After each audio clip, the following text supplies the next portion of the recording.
it's what allows us to, for example, to be attuned to other people. And that issue of attunement, emotional contactfulness and social attunement and connection, it's a very sensitive thing. It's very subtle. Yeah. And as you listen to people and as you engage with them and attempt to understand really what's most important to them and how they view the world, that requires, in my experience, that in itself is a form of intuition. If you're a leader, you're overseeing people, and if you're not attuned to the people who you're responsible for, then you will. I think you'll suffer in all sorts of ways. You won't necessarily get the information you need, and very importantly, you probably won't create the trust within your organization that is so critical for collaboration and people relying on each other.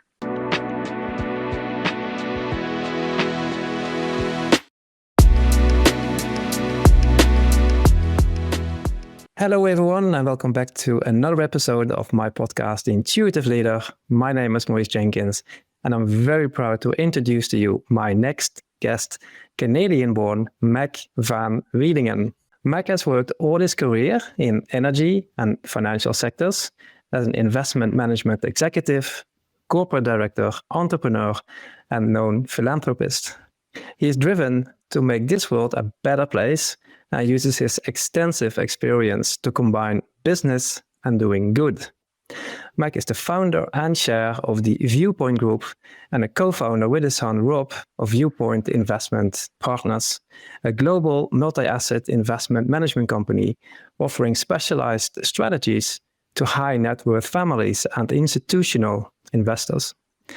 He's also the founder, director, and presently partner of ARC Financial Corporation, the largest private equity investment management company in Canada focused on the energy sector, approximately with $6 billion under capital under management. He also was a founding director and former chair of the board of Alberta Investment Management Corporation, which today manages about $160 billion. Mac is the president of Viewpoint Foundation, which supports the Van Wielingen's philanthropic activities. He has a lifelong passion for learning and sharing his knowledge.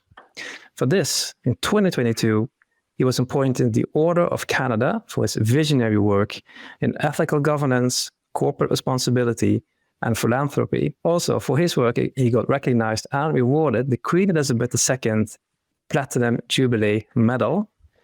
He's also a regular contributor to national Canadian media events, written publications, and is a guest speaker.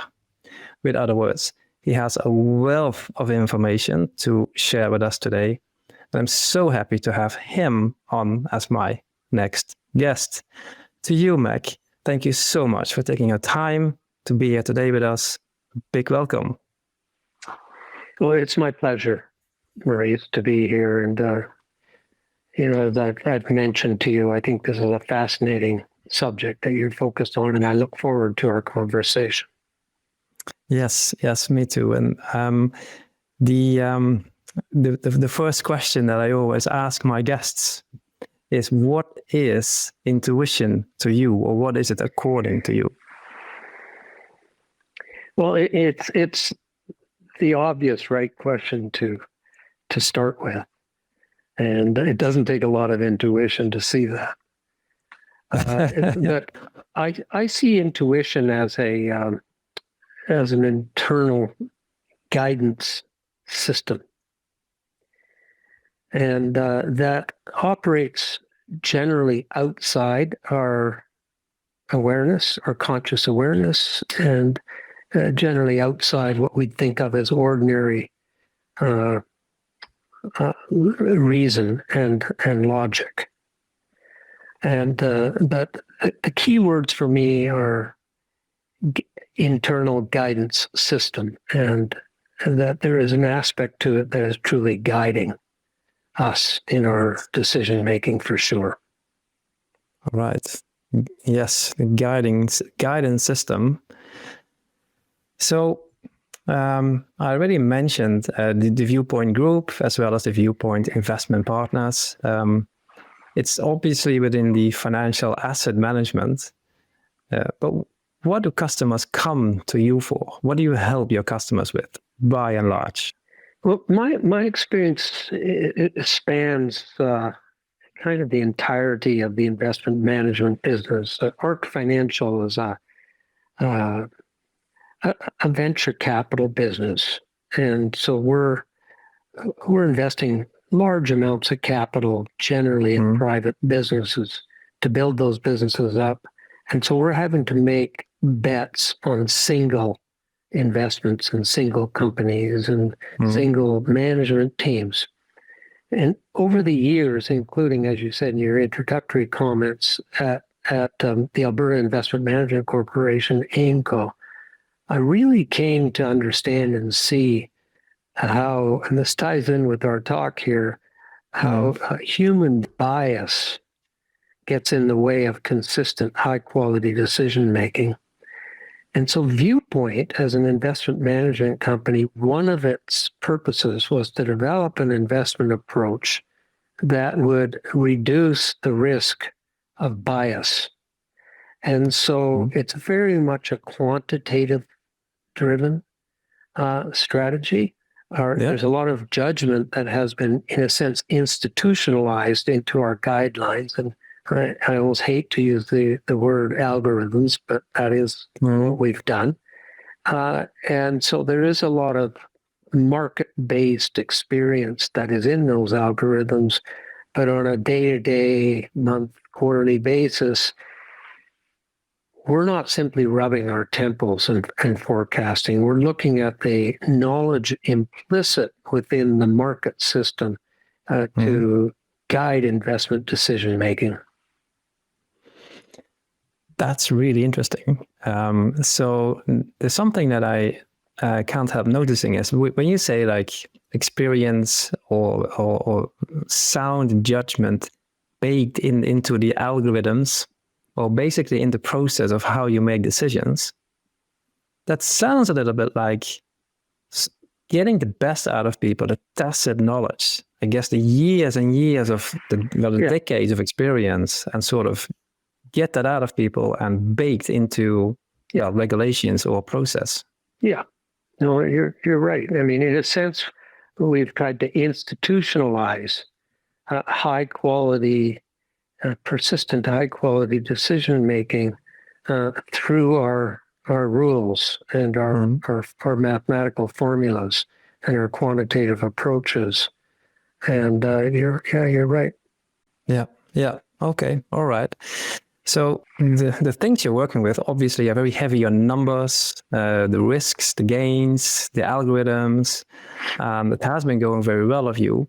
But according to you, like next to being data informed, obviously, why is it important for leaders to be aware and follow their intuition? And I can almost hear the word judgment coming up, but I'm just curious about what you're going to say about where intuition comes in.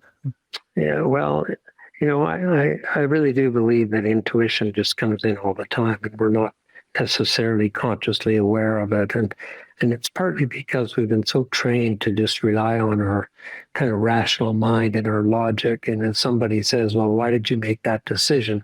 We want to be able to fall back on very specific points of logic versus saying, well, I just had a feeling, that it was the right thing to do.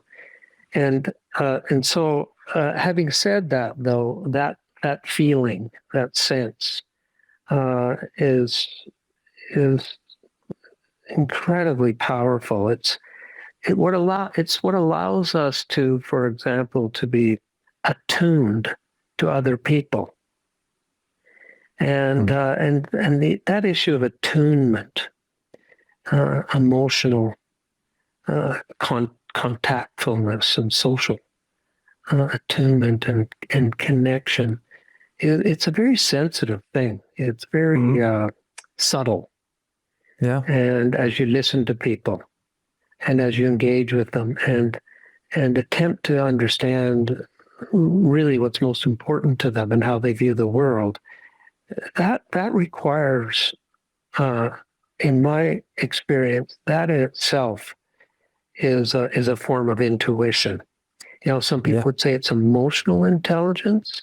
You would probably know much better than me, but the relationship is with researchers, how they describe emotional intelligence in the context of intuition. But, for me, emotional intelligence has to reflect a lot of intuitive capacity.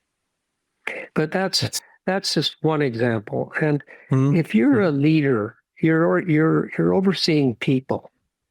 And if you're not attuned to the people who you're responsible for, then you will, I think you'll suffer in all sorts of ways. You won't necessarily get the information you need. And very importantly, you probably won't create the trust within your organization that is so critical for collaboration and people relying on each other. And for psychological safety. I've been very focused, Maurice, in my career in the issues of how to create a performance-based culture.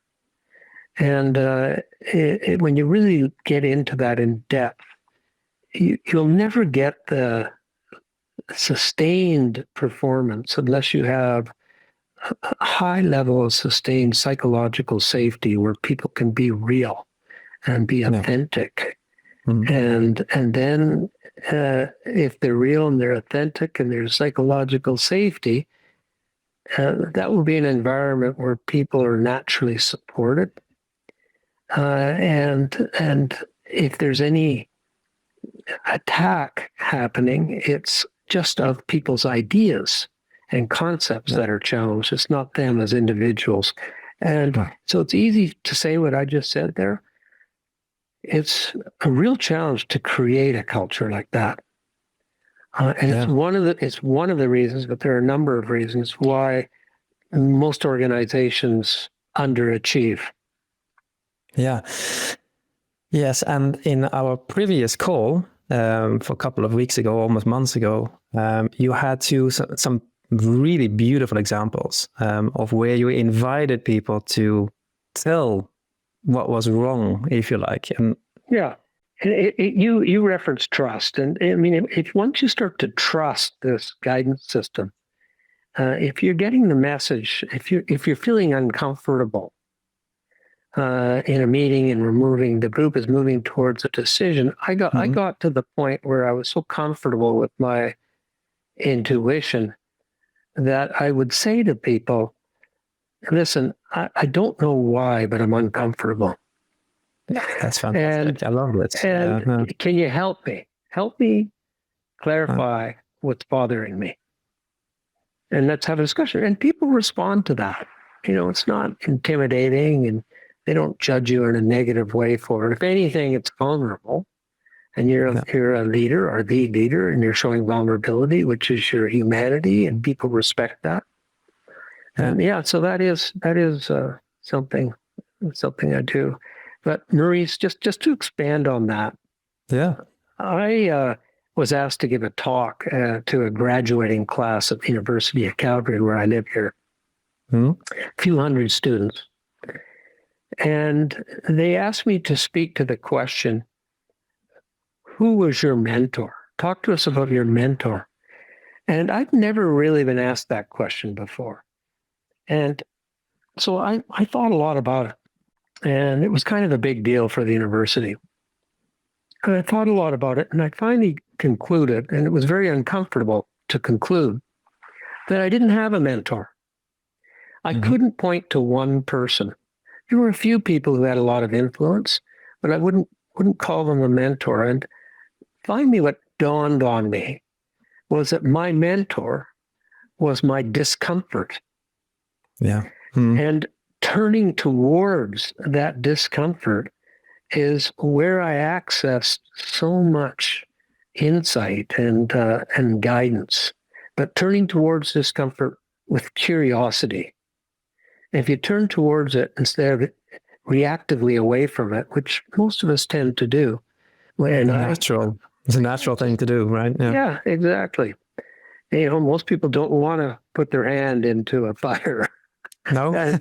Depending on how intense the discomfort is, but we tend to want to move away from discomfort. But the discomfort very often is where the work is. And but I mentioned specifically this in the context of this inner guidance system. So now, when I feel uncomfortable about something, particularly moving towards a decision, I stop and I explore it. I don't go into a big song and dance about, intuition or the theories of intuition or, the nature of my discomfort or whatever, but I just stop and start to explore it and ask a lot of questions. I think this is so strong. I hope that our viewers and listeners understand this. May I ask you, what was your age when you asked that question? Do you remember that when you were sitting there in the meeting room and asked that question? What was your age, and what was the age of the people in the room, roughly? Well, I actually, coincidentally, I wanted to reference that example, and I looked it up, and it was exactly 10 years ago. I'm 71, so I was 61. Yeah. And it's however, having said that, I had the awareness that this was an operation, in a sense, within myself for many years before that. Yeah. But in terms of disclosing it and talking about it publicly, it was 10 years ago, but probably it was 20, 30 years ago that I started to become more aware of that. Yeah. So why I asked that question is because it makes such an impact if a senior leader sits there in a management team or in a boardroom and opens up the discussion. Why am I feeling uncomfortable? Right. What's not right here? What's off? Or maybe nothing is off. Maybe it's just my own fantasies or something. But open up that moment, that box, if you like, to invite other people to tell what's on their mind, basically. Yeah, exactly. And it feels very real. It feels very present moment. Yeah. There's something there's a vitality in it. It puts people, it's challenging for people. It's an invitation. Yeah. For people to rise to or not. Yeah. And so it creates a sense of authenticity, and it's a very powerful thing. But it has to be real. It has to be. You have to be feeling that discomfort. The probability is that other people are too. That's a good one. If you feel it. Probably, yeah. And in this one case, that was very, very instructive to me of an investment. One of our analysts making a strong recommendation to invest in a particular company, and all the data was there. All the analytical work imaginable had been done. Everything supported his recommendation to invest. But yeah, I felt uncomfortable. And I couldn't figure out why. And then as we got into it, and I put it out to the group, what I saw was I felt that he was committed on paper, in a sense, and in his words, but there was something in his demeanor that reflected doubt. And I wanted to know what that was. And so we finally got to it, and I pressed him on it, and he said, well, yeah, there is. I mean, I'm not convinced the CEO of this business is an ethical person. Really? Yeah. That's a serious suggestion. So we got into it, and quite frankly, I can't remember exactly where it went after that. Yeah. But then we got into it. Yeah. That's fantastic. And it actually reminds me of Warren Buffett when he once had an interview and said that it doesn't matter how good a fund looks like. If the numbers are green, but my gut tells me something is off, walk away. Or in your case, dive into it, understand it, get an understanding of what it is that makes you feel uncomfortable. Right. Really strong. So I have another question for you, Mac, and it can be a tough one or not, I don't know. But if you get aware of your intuition, there's a certain sensation to it, or a certain awareness, or a certain resonance, whatever you want to call it. If a person gets aware of his or her intuition, the body will tell somehow. You will know. Right. Is that discomfort for you, or are there other signals? Well, no, I appreciate your asking, because it gives me a chance to sort of balance out, to create some balance in my perspectives here. Yes, discomfort is one form, but on the other side, there are these aha moments of illumination, and that are like sparks, are flashes of illumination and clarity that do have kind of a physical feeling associated with them, of opening, and also a sense of almost like eureka. Sort of like, oh yeah, now I get it. And those are very important moments.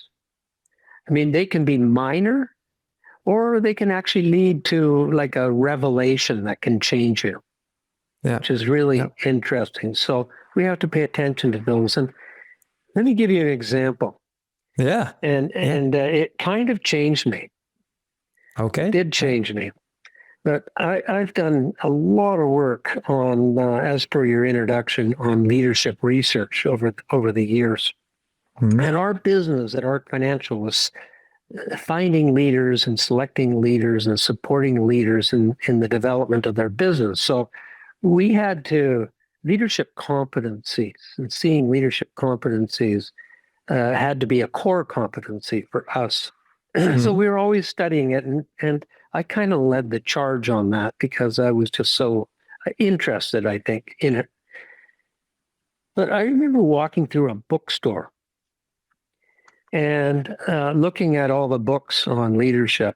And what really struck me was the number of great books written by great researchers, high-profile authors, that had a singular focus where the argument was essentially, this is the be-all and end-all of business success. For example, everything. Innovation. I mean, there were a number of really prominent researchers who came forward and say it's all about innovation. And then there was a lot of really high-profile leadership coaches and researchers who would argue about the essential importance of vision and being a visionary company, or strength of culture was the be-all and end-all. And I believe that, actually, for quite a while. And, or operational excellence, marketing, whatever. You look at all these fundamentals, and there was a lot of research that would support their conclusion that this is the be-all and end-all. And so I was looking at all these books, and I had read a lot of them, and it suddenly struck me, and it's so obvious now when I think about it. It suddenly struck me. It was like an epiphany. Well, they're all right. Each one of those perspectives is right. Yep. And if we don't embrace the fundamentals, the logic, and the realities of a particular perspective around innovation or culture, managing the balance sheet and financial risk, we will underachieve or underperform or fail. And so at that point in time at ARC, we had invested, well over 50 businesses. So we decided to put that theory to the test. And we looked at all these different businesses. We developed a profile of these success factors. And sure enough, the most successful businesses that we were involved with did everything right. And the ones that underperformed or failed had one or two somewhat fatal shortcomings. And it was an incredible insight, but it's one of these insights that becomes obvious very quickly. Yeah. And once they're there, it's like, oh yeah, how could I have missed it? Yeah, it takes a while to get there, right? Yeah. Yeah. But when I tell people that now, I almost feel like apologizing because it sounds banal or something. But that is, for me, is an example, though, of this inner guidance system, which can offer, in a sense, an instantaneous synthesis of different perspectives and facts. Yeah. And so I mentioned that as another way I believe that this inner guidance system can show up. Yeah. Suddenly a revelation, this has got to be true. And then you can test it, verify it. And it has served me. And then I have like a question for your conscious here. And that is on, have you gotten into a situation where you were aware of your inner guidance, of your intuition, telling you something, let's say telling you to go left, and you overruled it? You went against your intuition, where you said like, nope, it's maybe a calculated decision, but where you felt, my gut or my intuition, my guidance is telling me to do something, and I'm actually going to do something else. Yeah, there's a number of examples, that I can think of where I made bad investments. And, in the old days, I would have said I had a bias that I wasn't paying attention to. Okay. And now when I look at it, I can see, yes, there was a bias, but also there was some intuition underneath it that I chose to ignore. And one is a company that I invested in, and we invested in, and we made a large investment. And it was partly because we knew the entrepreneur so well, and he was so successful. But I had a very strong instinct that this thing he was going in the wrong direction, and it was way too high risk, and he wasn't structuring it well. And I just kind of knew that, but I overrode that because of who he was and his success in the past. I got a few examples like that. Another one was a large investment we made, and the entrepreneurial team involved were vetted by our own people, and there were some real red flags. And we kind of just, we were so interested in the investment for different reasons, we kind of ignored those red flags. And sure enough, one of the red flags was around ethics. Okay. And so we got into a huge problem. And personally, I got into a huge problem because we failed to see that going in. Yeah. And when I say I personally got into a huge problem, I was our representative director, and we ended up getting sued because of what this company did, and that we as directors, the argument was that we as directors knew what was going on and we didn't. Yeah. Yeah. And so, it's not just losing money in an investment. Actually, you lose the quality of your life and your reputation for a period of time. Yeah. Yeah. So, and Mac, you're actually the second, CEO, if you like, or director that is telling me a story like this, almost like ending up in court. That story. It's quite interesting. So what I'm noticing when we are talking like this, and I had the same when we had our pre-call, is that you are so you seem to have landed in yourself. Maybe it comes with age, maybe it comes with experience, maybe there's a long process of personal growth in it as well. But you're so secure in yourself, and there's this, to me at least, what I can see, there's a trust of self or something. I don't know how to explain it in a different way, but the feeling I get is that there is this, you feel comfortable with being vulnerable and speaking your mind, and that sort of invites others to feel the same. Because when we are talking about intuition in the financial sector, I had another interview with an investor in Switzerland, and I asked him afterwards, like, okay, who else would you think could be a good candidate to be on my podcast? And then he quite literally said, like, well, good luck finding a Swiss officer in the financial industry to be on your. They don't do that. Not about intuition. But you were so relaxed with it. It's so natural. Have you always been like this? Is this something that has been growing upon you, or how? What's the story behind you and this it tuned in, if you like, into your inner guidance? Yeah, it really is. I appreciate all your reflections. Firstly, let me say that, and from my own point of view, they're in line with my own perspectives of myself. And over time, I've become very comfortable with myself, inner self. And as you say, there's a trust there. And a lot of it has come from, you could say, personal growth. And I'll say, Maurice, and you know a little bit about my family history, but I grew up with a family, or in a family, where there was an enormous amount of unprocessed trauma relating to wartime experiences, primarily in Europe, but also in Asia, on both sides of my family. And it created in our family, and it created in me, a real dissonance, a sense of meaninglessness. Like, what's it all about?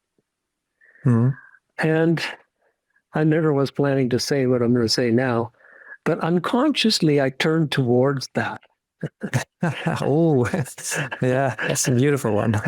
I turned towards that meaninglessness, that sense of, kind of an alienation feeling or purposelessness. And I did tons of reading and talking to people like you do. To explore all of that. And I found the more I explored it and the more I talked about it, the more connected I got into my deeper self. Yes. And that connection, it's that connection that creates confidence and groundedness and stability. Yeah. Yeah. That's very beautiful. And I recognize the connection part. Yeah, the connection with self, right? The deeper knowing about who you really are, right? In a sense. Yeah. So, for our viewers and listeners, if you, when you mentioned the family history, Europe, Asia, just talking people back into the loop, if you like. So your dad was a German really, refugee in the Second World War. A German Jewish refugee. That's right. Into the Netherlands in the late 30s.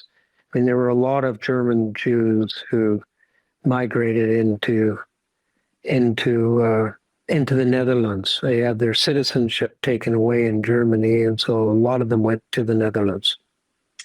Yes. Yeah, and that in itself is trauma enough, if you like.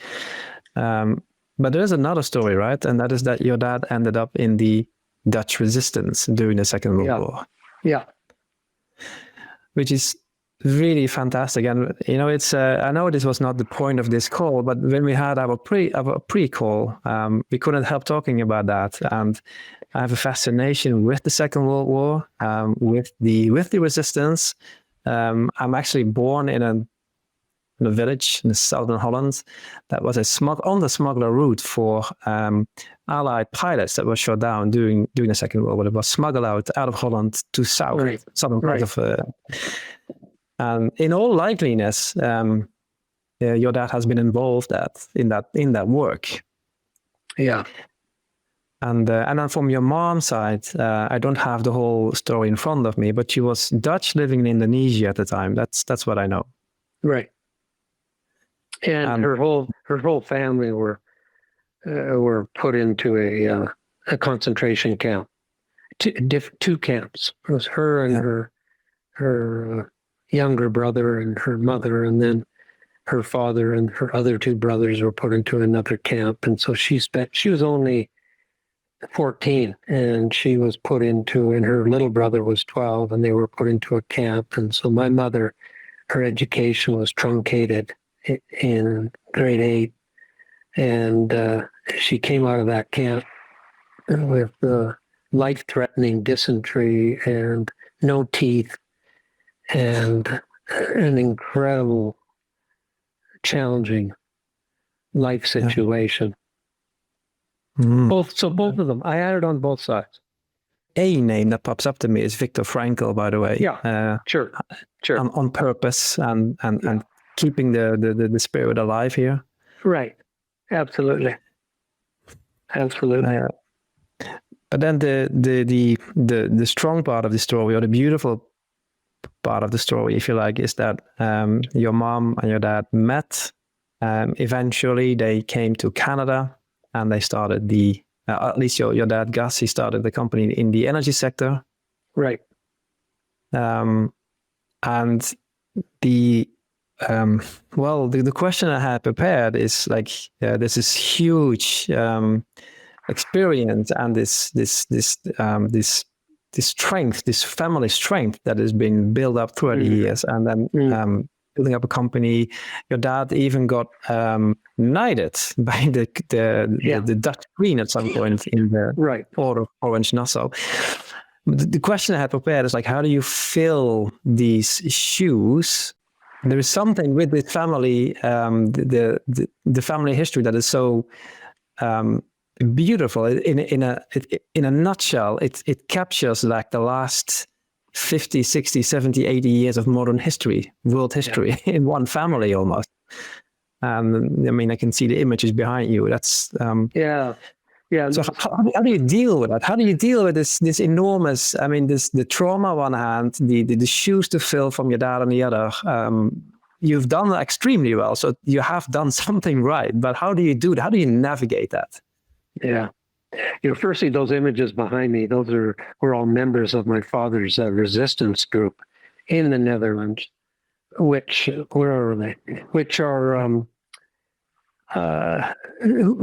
operated very close to where it is you were from in southern Netherlands, coincidentally.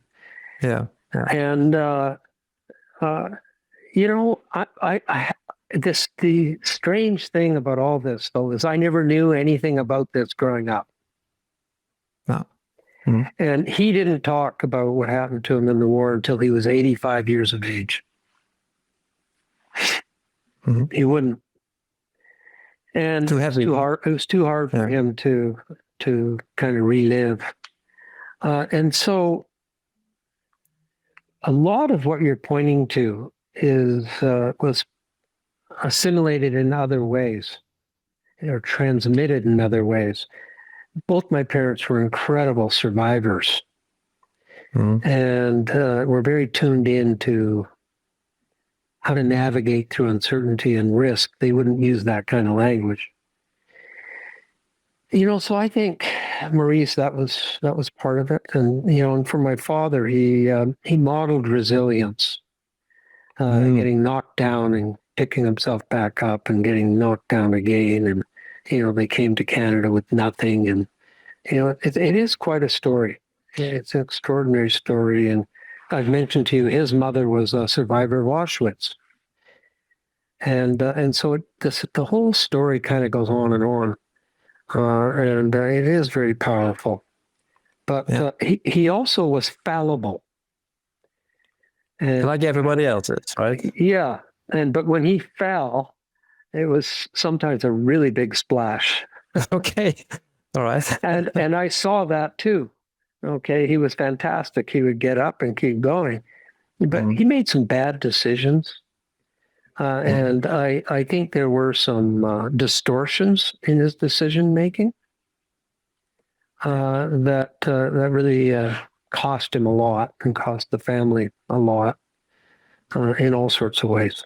And I saw that and I learned from that as well. Yeah.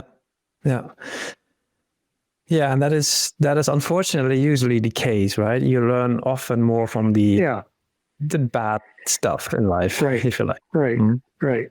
As we are drawing near the end of our conversation, I am curious if there is anything that you would want to give as sort of advice to other leaders that are not as senior as you are, having to make tough decisions, working with data, still having to learn maybe how to trust their inner guide, or any other thing you would like to share. Like, how do you take good decisions if they're tough, the real tough ones, where judgment is really needed?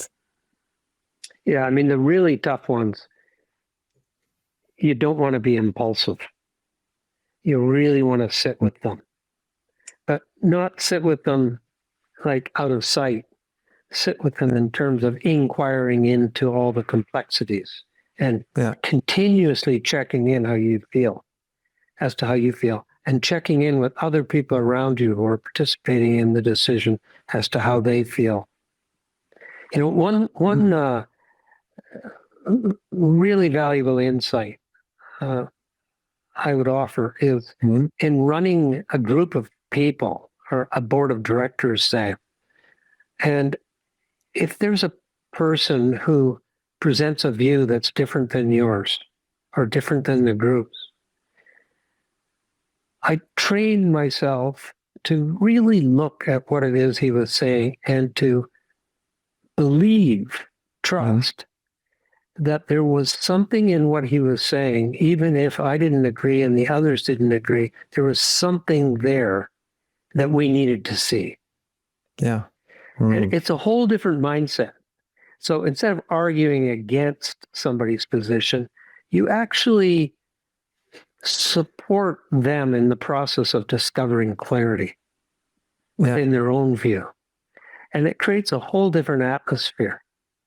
And so that is a perspective I would share. And with others who are in management, it's not just a boardroom, it's wherever you are. And in a sense, it's honoring of inner experience. It's honoring of everybody's inner experience and each person's inner experience and what it is that might need to be seen and shown. And it's a fantastic way to live because it's kind of a very fresh and open, transparent, supportive way to be with people.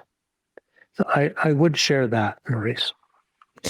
Wow, and that's such an inspiring sharing, Mac. So one last question: when will you become the president of some country to help us get through this mess we're in? You know, years ago I actually thought about that, but in Canada you have to speak French. Oh, really? Okay, that's killing it. Yeah, and so I can't do that. They're certainly not well at all. Nope.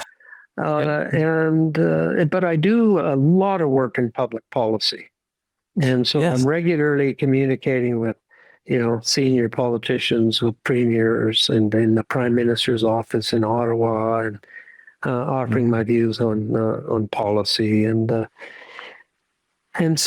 policy is very analogous to strategy. I mean, it really does reflect strategy, so it requires that broad kind of seeing of all the critical fundamentals and then how to navigate through them in a way that is balanced and taking into account all the most important fundamentals. It's a very similar mindset.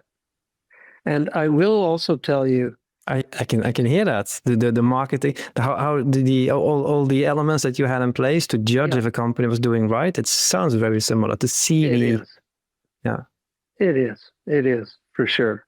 And it is a unique mindset I've come to see. Now, for a long time, I thought everybody saw it that way, but I worked with a lot of activists. I know that. I know that you've been called a radical investor or something. Yeah. And what I came to see is with a lot of these activist groups was their mindset was the opposite of what I just described. It was narrow, linear, rigid, often absolutist, and it's not and it's good for a march if you're going to do a specific march from point A to point B. That's fine, but it's not the right mindset to create strategy and sound policy. And so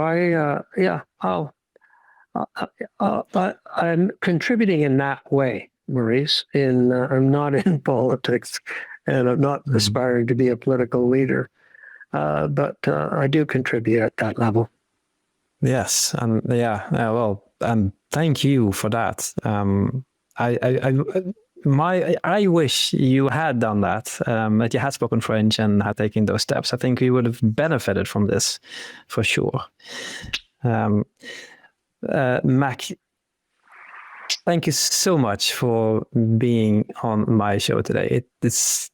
I feel we could have spoken 1 more hour here. Yeah.